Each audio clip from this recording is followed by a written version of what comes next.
আজকে আমাদের বিষয় হচ্ছে আদিবাসী সাইকেল অভিযান পক্ষ থেকে গাজল ব্লক কমিটির পক্ষ থেকে যে আমাদের সমাজের যে মাঝি বাবাগুলো যারা পূর্বপুরুষ থেকে যারা রাজার ভাবে একের পর এক থেকে যে হয়ে আসছে মাঝিহারা, আমরা চাইছি যে সংবিধান অনুসারে গণতন্ত্রের মাধ্যমে সিস্টেম অনুসারে আইন মাফিক যেন লাগু হয়।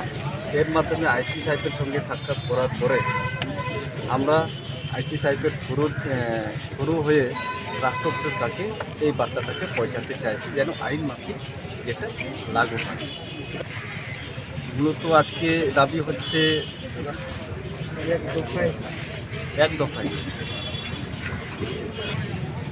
আজকে আমাদেরকে এটাই আইসি সাহেব আশ্বাস দিলেন যে আমি যথাযথ সাহায্য করবো আপনাদেরকে, যে এই বার্তাটাকে মাননীয়